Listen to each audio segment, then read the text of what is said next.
안녕하세요. 오늘도 사연살롱을 찾아주셔서 감사합니다.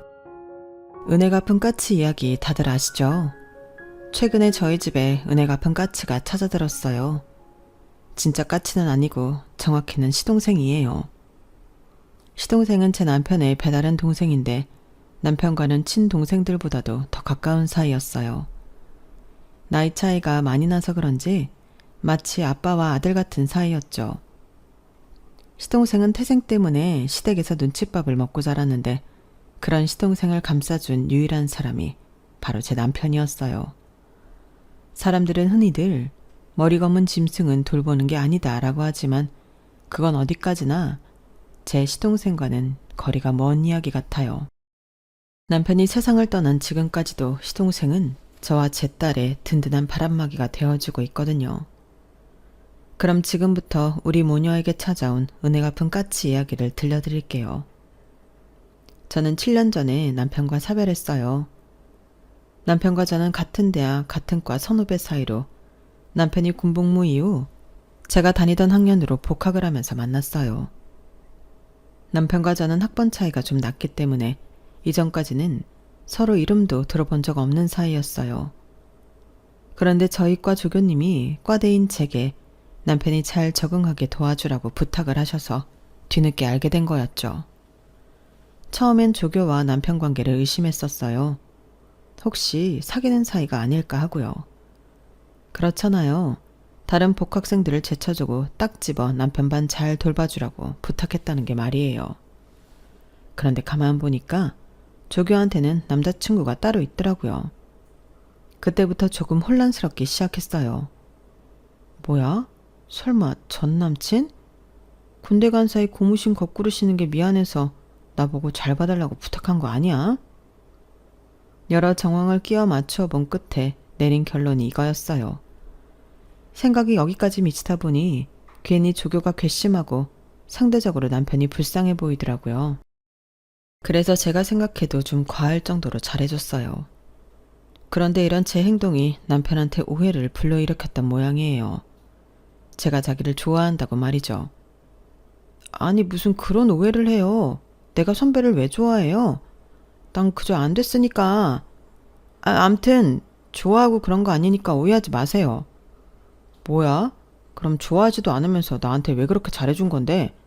그리고 내가 뭐가 안 됐다는 거야? 처음부터 대놓고 말할 생각은 없었는데 남편이 하도 집요하게 파고드는 바람에 결국 남편과 조교가 어떤 사이인지 안다고 말해버렸어요. 그랬더니 그 얘기를 다 들은 남편이 헛웃음을 짓더라고요. 그리고는 미친놈처럼 웃어댔어요. 야, 너 시나리오 쓰냐? 무슨 말도 안 되는 스토리를 그렇게 만들어. 조교 누나는 내 과외 선생이야. 나 고2 때부터 영수 과외해준 과외 선생. 누나랑 나랑 나이 차이가 얼만데 나 참 어이가 없어서. 제 오해에서 시작된 해프닝은 그렇게 어이없게 끝이 났고 그 후로도 남편은 저를 볼 때마다 문창가로 정가하라고 깐족대곤 했어요. 친하지만 만나면 견원지간처럼 으르렁대는 사이가 바로 남편과 저였어요. 같은 과 동기들은 이런 우리 두 사람을 톰과 제리라고 불렀는데 그 별명 탓인지 우리는 원하든 원치 않든 늘 붙어다니게 되었죠. 심지어 졸업을 앞두고 임용고시를 준비하면서 학원에서까지 만나게 됐으니까요. 오은영, 너 내 스토커냐? 교생 실습도 나랑 같은 학교로 오더니 하다 이번엔 임용고시 학원까지 따라와? 너 내가 그렇게 좋아? 좋으면 말만 해. 내가 눈 딱 감고 사귀어줄 테니까. 웃겨 진짜. 누가 누굴 따라가. 그 학교는 내가 먼저 찜해둔 데였거든. 그러는 선배야말로 나 쫓아온 거 아니야? 선배 사는 강남에도 학원 많은데 왜 강북까지 와서 이래? 난 그저 내가 사는 지역에 있는 학원에 등록했을 뿐이라고. 누가 누굴 따라왔다고 그래.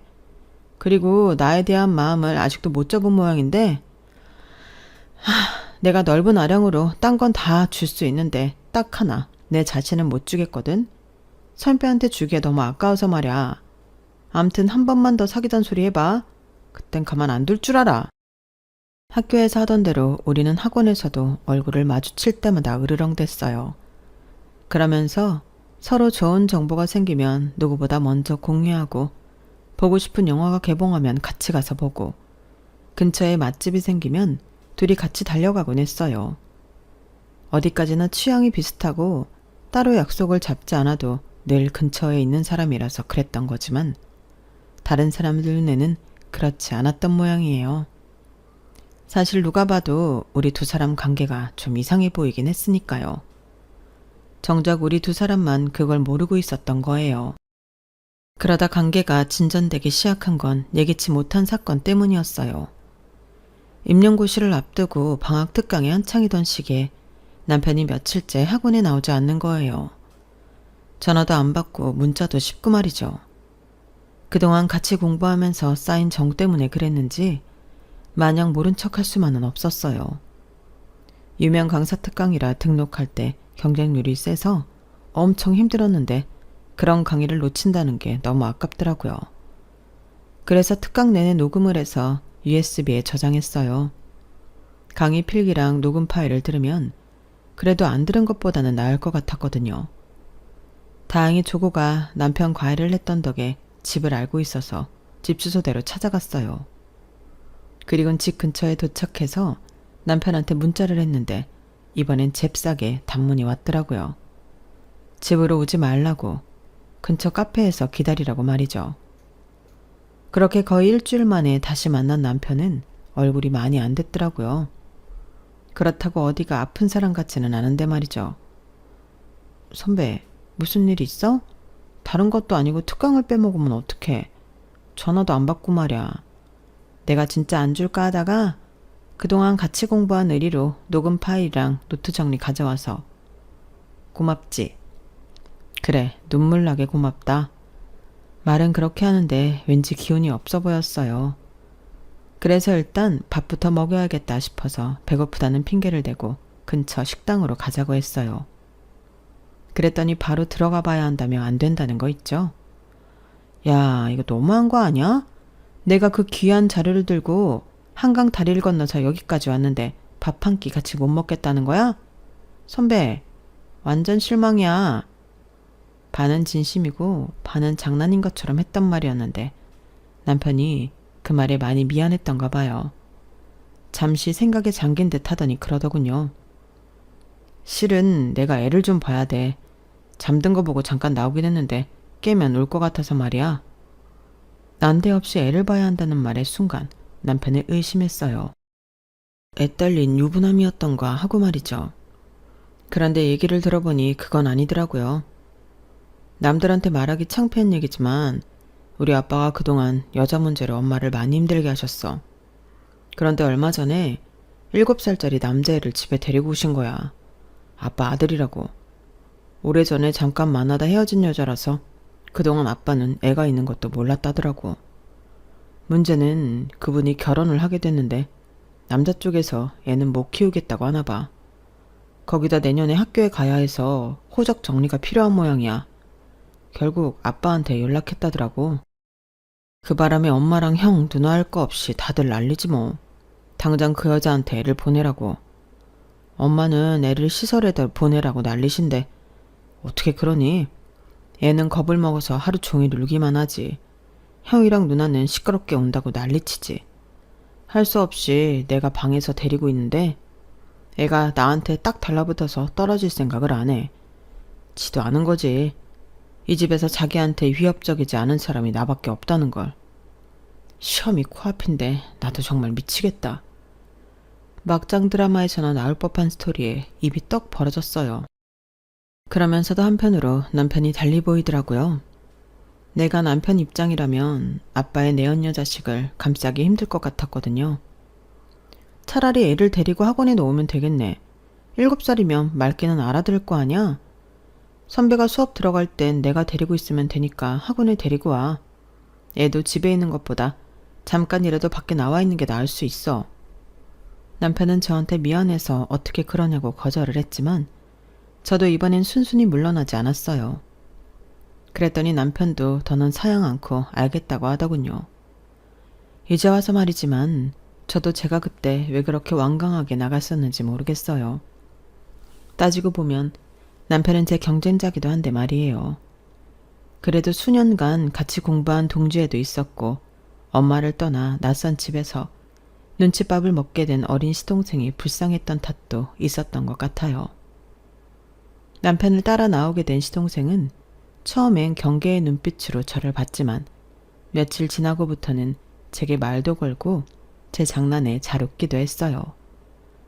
이 어린 게 무슨 죄라고 온 가족의 미움을 받고 사나 제가 다 마음이 짠하더라고요. 그런 마음이 전해졌는지 시동생은 남편보다 저를 더 따르게 되었어요. 그러는 사이 방학은 끝나서 또 다른 고민에 빠지게 되었죠. 강의실까지 시동생을 데리고 들어갈 수가 없다는 게 문제였어요. 돈 많은 시아버지께서는 시동생을 위해 집에 아이를 돌봐줄 도우미를 들였지만 이상하게도 시동생은 도우미 말을 듣지 않았어요. 남편이 학교 갈 준비를 할라치면 귀신같이 알고는 먼저 옷을 입고 현관에 서 있곤 했거든요. 힘들게 동생을 떼어놓고 나왔다 싶으면 잠시 뒤 어김없이 형을 애타게 부르며 골목을 달려나오는 동생이 보이곤 했어요. 그러니 어떻게 동생을 떼어놓고 학교에 올 수 있겠어요.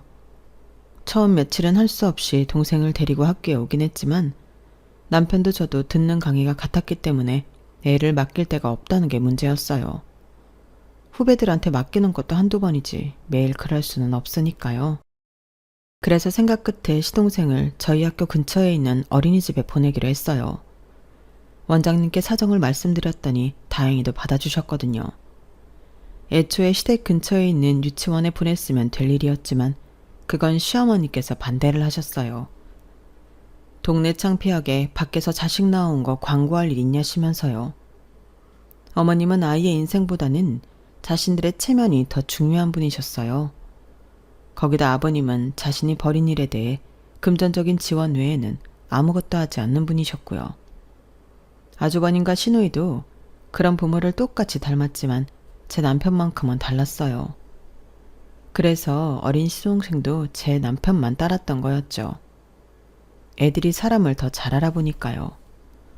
어머님의 반대에도 불구하고 아버님 호적에 올라간 어린 시동생은 다행히 이듬해 초등학교에 진학할 수 있었어요. 그리고 남편과 저는 임용고시에 최종 합격해 정식 교사가 되었어요. 대학 시절 내내 붙어 다녔던 우리는 발령받은 학교가 달라서 처음으로 떨어져 지내게 되었어요. 사실 우리가 사귀는 사이도 아니고 서로 죽고 못 사는 사이도 아니었기 때문에 남편과의 이별을 대수롭지 않게 생각했는데 막상 혼자 떨어져 지내보니 그게 아니더라고요. 학교 생활에 적응하느라 눈코 뜰 새 없이 바빴는데도 희한하게 남편이 생각나는 거예요. 특히 힘들 때는 더욱 그랬어요. 그렇다고 자존심 상하게 먼저 전화해서 보고 싶다고 할 수도 없고 안간 힘을 쓰며 버티고 있었는데 때마침 남편한테 전화가 왔더라고요. 그래서 받았더니 남편이 아니라 어린 시동생이더라고요. 보고 싶다고 우리 언제 보냐고 그러는데 순간 이거다 싶었어요. 시동생을 핑계로 남편을 만날 수 있으니까요. 그런데 저만 이런 생각을 한 게 아니었나 봐요. 막상 나가보니까 시동생도 남편도 저를 보고 싶어 했다는 걸 알 수 있었거든요. 서로 마음도 확인했겠다. 더 시간 끌 필요 있겠어요? 바로 사귀게 되었죠 뭐. 비록 학교는 달라도 초임 교사가 하는 일은 비슷했어요. 과목도 같은 수학이다 보니 수업 준비도 그렇고 시험 문제 출제를 할 때도 서로 도와가며 할 수 있어서 좋더라고요. 비록 월급이 많지는 않지만 그래도 방학 때도 월급이 나온다는 건 정말 좋더라고요. 방학 때는 어린 시동생을 데리고 셋이 국내외 여행도 다니곤 했어요. 전보다는 많이 나아지긴 했지만 여전히 시동생은 시댁 식구들을 어려워했거든요. 그래서 가능하면 우리가 데이트할 때 시동생을 데리고 다니곤 했죠. 2년 가까이 연애를 하던 우리는 그해 겨울에 결혼을 했어요. 방학 기간을 이용할 생각으로 일부러 그렇게 잡은 거였죠. 결혼 비수기라서 예식장도 쉽게 구할 수 있었고 눈치 안 보고 신혼여행을 길게 다녀올 수 있어서 최고의 선택이었다고 생각해요. 결혼하고 한동안은 우리 부부만 살았는데 얼마 지나지 않아 시동생을 데리고 살게 되었어요. 남편이 시댁을 나오자 시동생이 많이 힘들어했고 시어머니 구박도 더욱 심해졌었거든요. 보다 못한 제가 남편한테 시동생을 데리고 오자고 해서 어렵게 성사된 거였죠. 그런데 웃긴 게 뭔지 아세요? 막내 아들이 식구들한테 구박을 당하는데도 나 몰라라 하던 아버님이 저희가 시동생을 데리고 산다는 걸 끝까지 반대를 했었다는 거예요. 아빠가 없냐 엄마가 없냐? 왜 진우를 니네가 키워? 괜히 쓸데없는 소리 말고 니들은 니들 인생이나 살아. 사돈 보기 창피하게 뭐하는 짓들이야? 아니, 그렇게 창피함을 아시는 분이 밖에서 자식을 낳아오고 집에 데려와서는 방관을 한답니까? 솔직히 아버님 말씀에 따박따박 반박을 하고 싶었지만 정말이지 안간힘을 쓰고 참았어요. 그런데 어머님은 아버님과 생각이 달랐다는 게 문제였어요. 아유, 그래도 자식이라고 그렇게 끼고 살고 싶어요? 쟤 때문에 나랑 우리 애들이 가슴 찢어지는 건 생각 안 나냐고요. 셋째 내가 데려다 키우겠다는데 당신이 뭐라고 반대를 해요? 당신이 그럴 자격이 있어요? 애만 딸랑 만들어 놓으면 뭐 하냐고요. 사고는 당신이 치고 왜 그 뒤치다거리는 내가 해야 하냐고요. 긴 말 필요 없어요. 셋째 내가 키운다고 하니까 그렇게 하라고 하세요. 어머님 기세에 눌린 아버님은 마지못해 허락을 하셨고 그때부터 시동생은 저희 집에서 함께 살게 되었어요. 솔직히 시동생을 데리고 오겠다는 생각을 할 때만 해도 애를 키우는 게 이렇게 손이 많이 가는 줄은 몰랐어요. 신경 써야 할 게 한두 가지가 아니더라고요. 퇴근 시간까지 애를 봐줄 사람이 없어서 태권도 학원이랑 피아노 학원으로 뺑뺑이를 돌려야 했고 학교 업무로 파김치가 된 상황에서도 시동생 숙제를 봐주고 준비물을 챙겨야 했어요. 시댁에서 양육비를 지원받고 있어서 금전적인 걱정은 없었지만 우리가 이 아이를 잘 키울 수 있을지 늘 고민되고 걱정이 앞서는 건 어쩔 수 없었어요. 우리 부부가 교사라고는 해도 아이 키우는 걱정은 일반 부모님들이랑 다를 바 없었거든요. 그래도 다행인 건 시동생이 말썽 안 부리고 잘 자라주었다는 거예요. 가끔은 그래서 가슴이 아프기도 했지만요. 어린 게 우리 부부가 아니면 자기를 받아줄 사람이 없다는 걸 알아서 그런지 눈밖에 나지 않으려고 애를 쓰는 게 보였거든요. 특히 제가 딸아이를 출산하자 시동생이 위기의식을 느끼는 게 확연히 보였어요. 우리에게 아이가 생겼으니 이젠 자기는 버려질지 모른다는 두려움을 느꼈던 모양이에요. 우리 부부가 좀 더 사랑으로 품어주었더라면 시동생이 이런 걱정은 안 했을 거라는 자책도 많이 했어요. 도련님, 형이랑 내가 아기만 이뻐할까봐 걱정돼요? 제 말에 시동생은 시무룩한 표정으로 바닥만 바라볼 뿐 아무 말도 하지 않았어요. 에이, 그런 게 어딨어. 도련님은 도련님이고 딸은 딸인데 다은이가 태어났다고 해서 도련님이 받을 사랑은 줄어든 게 아니에요. 마찬가지로 도련님이 있다고 해서 다은이가 받을 사랑이 줄어드는 것도 아니고요. 각자 자기 몫의 사랑은 그대로 받는 거니까요. 그러니까 아무 걱정 안 해도 돼요. 달라진 건 아무것도 없으니까. 그 말에 조금은 안심이 됐는지 시동생은 커다란 눈망울을 꿈뻑이며 그러더군요. 그럼 내가 다은이랑 놀아도 돼요? 내가 다은이 지켜주고 싶어요. 나는 다은이 삼촌이니까. 아직 10살도 안 된 아이가 조카를 지켜주겠다고 말하는데 그 모습이 어찌나 귀엽고 기특하던지 몰라요. 당연히 되죠. 삼촌이 조카를 안 지키면 누가 지켜요? 혹시라도 형이나 내가 잘못되면 우리 도련님이 우리 다은이 보호자가 돼줘야 해요. 알았죠? 그 말에 어린 시동생은 마치 일생일대의 임무를 부여받은 장군처럼 진지한 표정으로 고개를 끄덕였어요. 그리고 자신이 했던 말을 지키기라도 하듯이 고사리 손으로 저희 딸을 얼마나 애지중지 돌봐주었는지 몰라요. 딸아이도 어린 삼촌을 잘 따랐기 때문에 주변에서는 사이 좋은 남매라고 생각했어요. 우리 집에서는 말도 잘하고 활달한 시동생이었지만 시댁에 갈 때면 마치 도살장에 끌려가는 소처럼 침울해하곤 했어요. 세월이 흘렀어도 여전히 어머님한테 시동생은 남편의 부정을 일깨워주는 증거였으니까요. 더불어 아주버님과 시노이한테는 먼 훗날 유산을 나눠 가져야 할 불청객일 뿐이었고요. 그렇게 시동생은 시간이 흘러도 좀처럼 시댁에 융화되지 못했어요. 그렇게 고등학생이 되었는데 느닷없이 시동생 친모가 찾아온 거예요. 주말이라 모처럼 늦잠을 자고 있었는데 시어머니께서 전화를 하셨더라고요. 시동생을 데리고 당장 본가로 오라고요. 명절에도 시동생 데리고 오라는 말은 안 하시는 분이 갑자기 콕 집어 시동생을 데리고 오라 하시니 왠지 불길하긴 했지만 어쩌겠어요. 오라시니 가야죠. 그렇게 온 가족이 시댁으로 향했는데 거기에 시동생 친모가 와 있더라고요. 어머님은 시동생 친모를 조롱하듯 그러셨어요. 지 새끼 버릴 땐 언제고 이제 와 데려가겠다니 어쩜 하는 집도 일이 천박한지 원. 자식이 아니라 물건으로 하는 거지. 예, 네 엄마가 너 데려간다니까 더 이상 내 아들 며느리 힘들게 말고 얼른 따라가거라. 이럴 거 왜 온 집안에 분란을 일으키고 그 난리를 친 건지. 아들까지 버리려고 했던 결혼이었지만 결과는 그리 좋지 않았나 봐요. 남편과 이혼을 하고 아들을 데려가겠다고 온 걸 보면 말이죠. 그런데 알턴 일을 빼내듯 시원한 표정으로 시동생 데려가라고 소리치는 시어머니와 달리 아버님은 제 남편은 반대를 하고 나셨어요. 아버님은 자기 자식이니 그렇다 쳐도 제 남편이 그럴 줄 몰랐기에 시댁 식구들은 황당한 표정이었죠. 엄마라는 사람이 왜 이렇게 경솔해요? 진호가 버리고 싶으면 버리고 데려가고 싶으면 데려갈 수 있는 존재인 줄 알아요? 진호가 그동안 어떻게 살았는지 알기나 해요? 이제 겨우 적응하고 잘 사는 애 또 이렇게 흔들어야 되냐고요. 이혼했으니 데려가겠다고요? 그럼 또다시 남자가 생기면 그때는요. 지는 못 키우겠다고 또 버리지 않을 거란 보장을 어떻게 하냐고요. 못 보내요. 우린 진우 못 보낸다고요.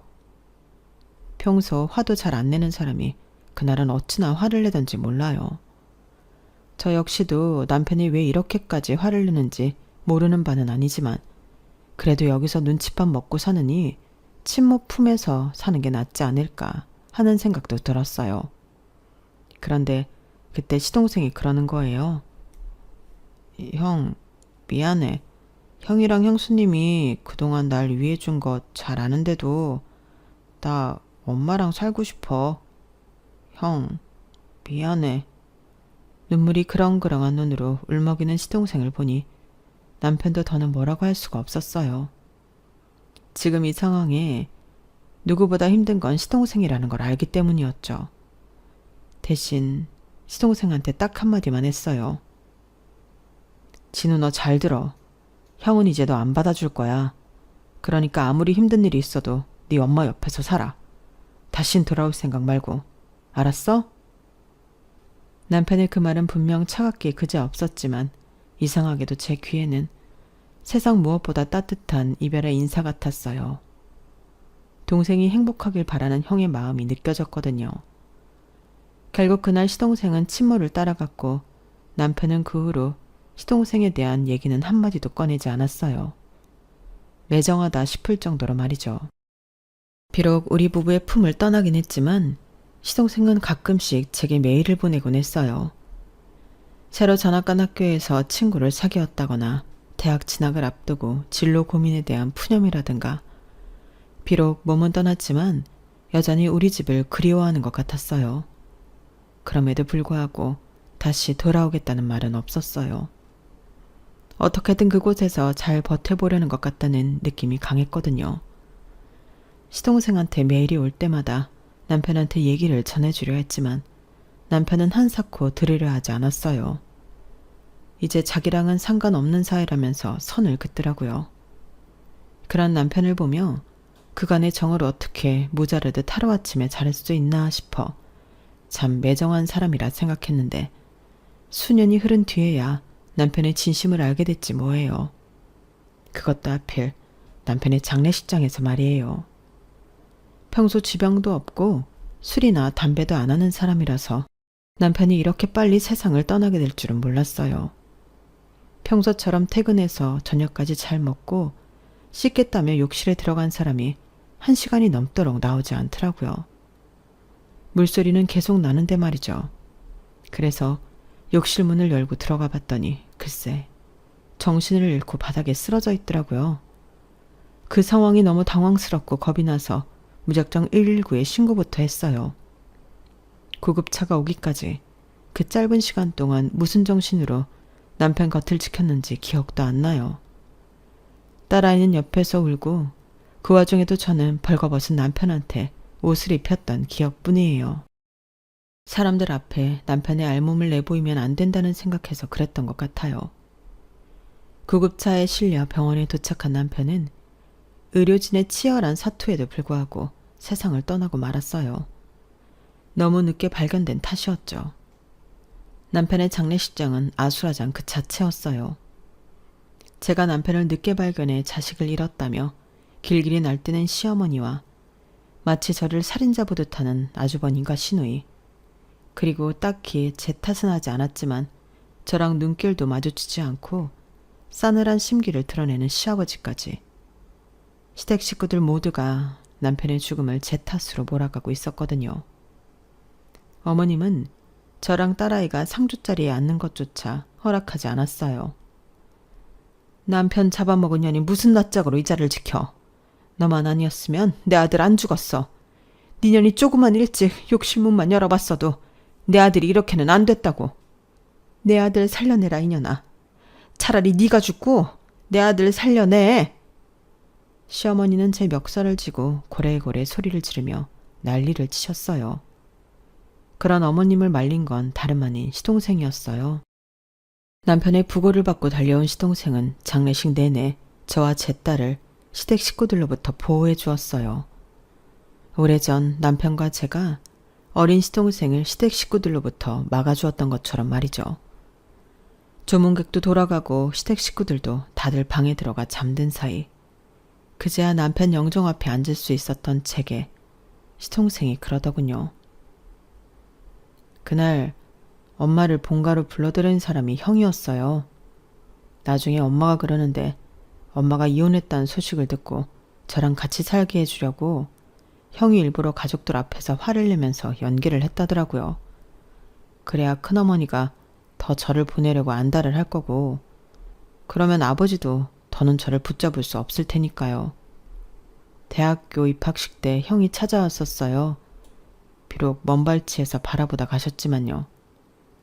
형수님, 제가 아직은 힘이 없지만 형 대신 형수님이랑 다은이는 제가 꼭 지켜드릴게요. 그날 시동생은 아직 30도 안 된 앳된 청년의 모습이었지만 그 누구보다 저를 안심시켜 주었어요. 그 후로도 시동생은 수시로 저희 집에 드나들며 집안 곳곳에 남자 손이 필요한 부분을 남편 대신 처리해 주었어요. 남편이 죽고 저희 집과 연을 끊은 시댁 식구들은 그런 사실을 몰랐겠지만요. 남편이 세상을 떠나고 6번째 기일을 지내는 사이 시동생은 결혼을 했어요. 동서는 저와 나이 차이는 많이 났지만 워낙 부침성이 있고 착해서 금세 친동생처럼 허물없이 지낼 수 있었어요.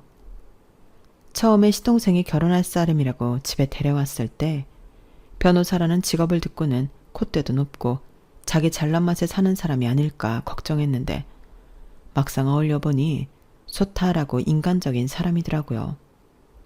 알고 보니 저소득층을 위해 무료 변호도 해주고 시설의 봉사활동도 정기적으로 하고 있더라고요.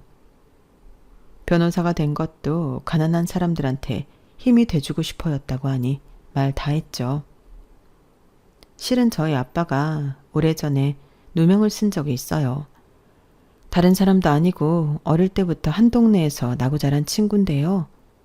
아빠는 친구와 함께 친구 부친이 하는 회사에서 일을 하셨었는데 아들 친구라는 명목하에 주말에도 집에 불러서 정원 관리부터 허드렛 일까지 다 시키셨어요.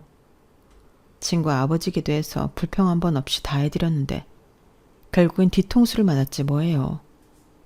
친구가 몰래 회사 돈을 빼돌리고 있는 걸 저희 아빠가 알게 됐는데 그걸 저희 아빠가 한 짓으로 둔갑시켜버리더라고요.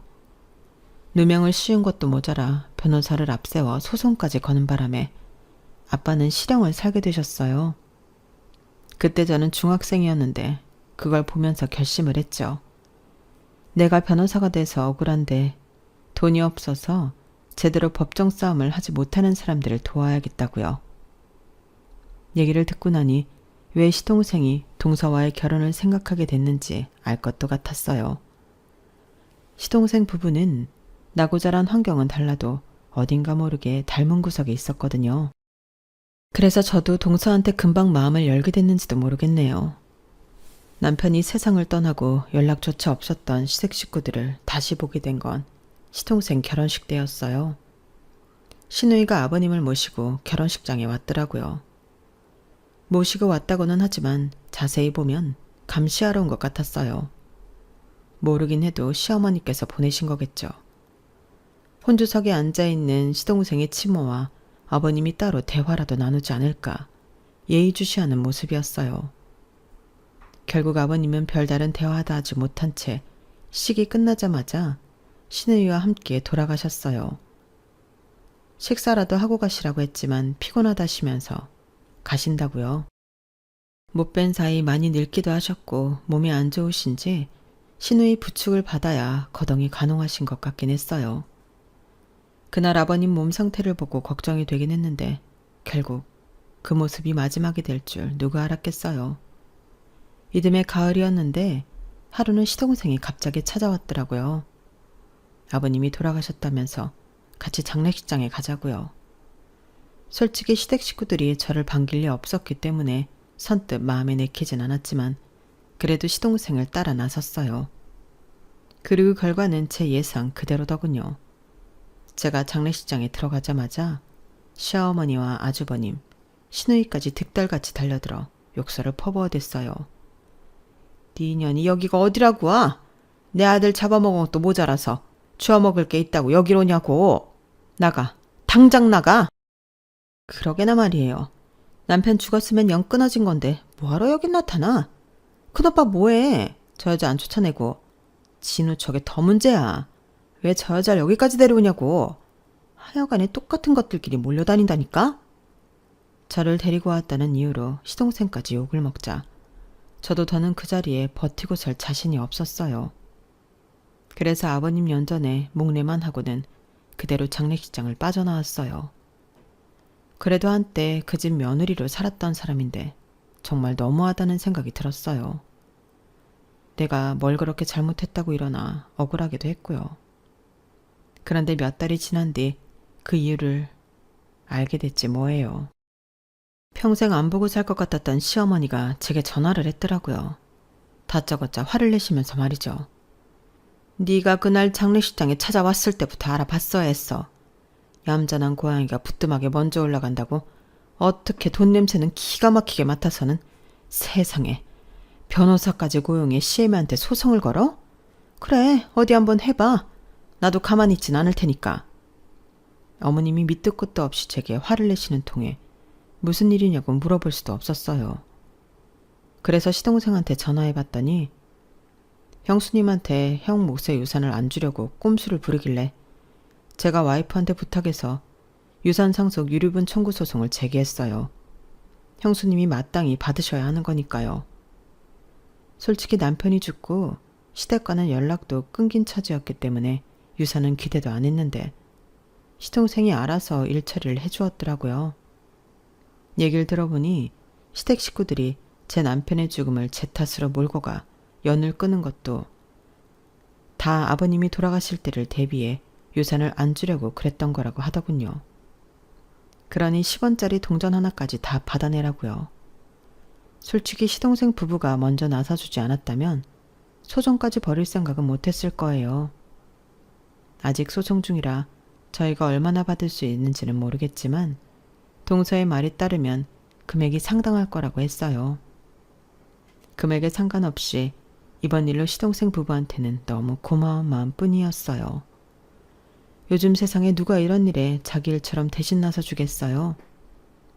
인간 세상에 은혜 갚은 가치가 있다면 바로 이런 모습이 아닐까 생각합니다. 물론 시댁에서는 머리 검은 짐승은 거두는 게 아니라며 시동생을 집에 들인 걸 후회하고 있을 테지만 말이에요. 정작 이를 키운 건 자식들 탓인데 말이죠. 시댁에서 저를 남편 잡아먹은 년으로 몰지 않았다면 굳이 소송까지 가지도 않았을 거고 남편 몫의 유산을 다 주지 않아도 뭐라고 하지 않았을 테니까요. 이래서 심보를 곱게 써야 한다고 하는 모양입니다. 생각지도 못했던 유산을 받게 되면서 시동생 내외한테 크게 한턱 쏴야겠어요. 동서한테 소송 비용도 후하게 쳐주고 말이죠. 오는 게 있으면 가는 것도 있어야 하니까요. 그게 아무리 가족간이라도 말이에요. 지금까지 제 사연을 들어주셔서 감사합니다. 저와 우리 가족의 앞길 응원해주세요. 여러분도 건강하시고 꽃길만 걸으시고요. 여러분, 사연 댓글에 응원과 현명한 조언 부탁드려요.